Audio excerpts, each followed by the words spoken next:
岁上爱中断的结束的不来送，让这不能同爱那没白的这白没白的。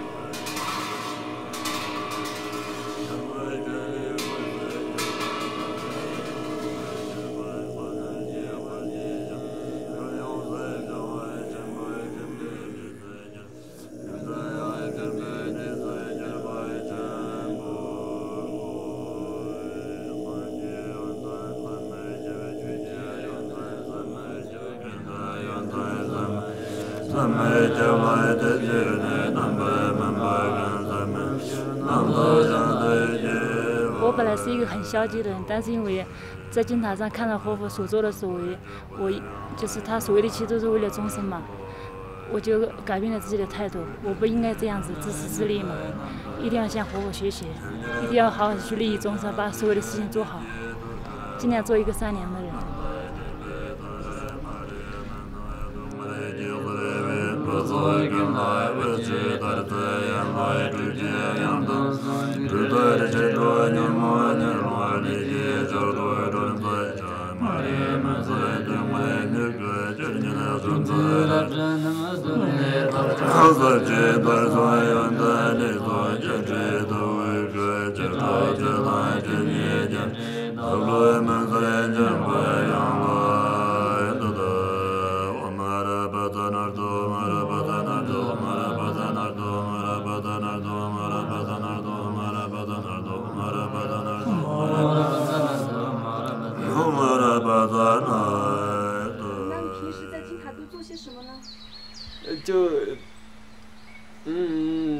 看书、吃饭、睡觉，就这样。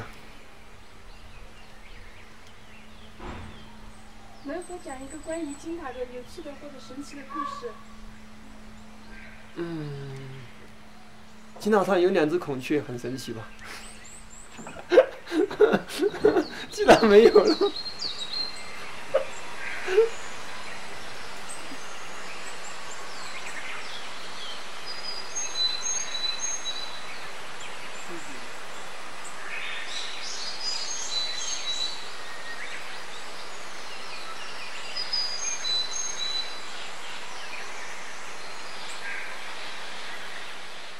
金塔很漂亮。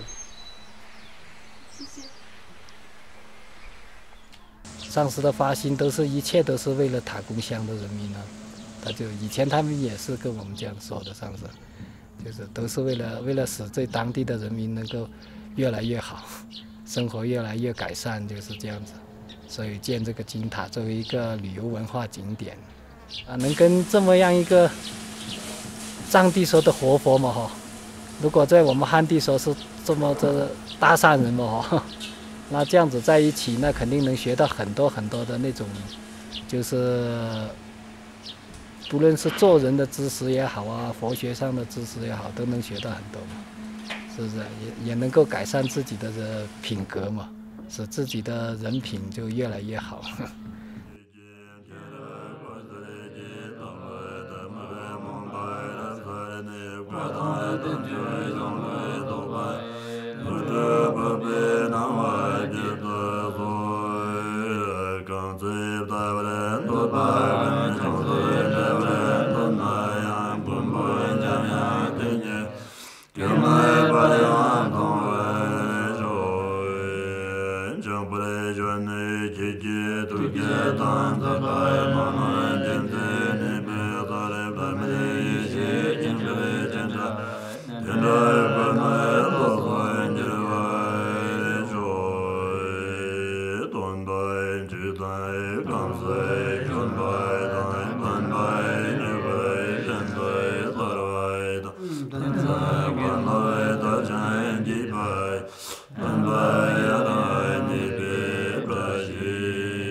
我在金塔虽然待了有6、7年吧，我从来没有觉得无聊。为什么呢？本身这个地方呢，就是我自己认为是世界上最美的一个地方。为什么这样说呢？我每天能看到亚拉神山，有外国朋友，包括我们藏地的大活佛，说走遍了世界各地，到过了中国很多很多的地方，但是没有一个地方呢有亚拉神山漂亮。你看，我这儿呢有亚拉神山，有尊敬的上师，还有佛法，还有这些需要我帮助的游客，所以我没有觉得无聊。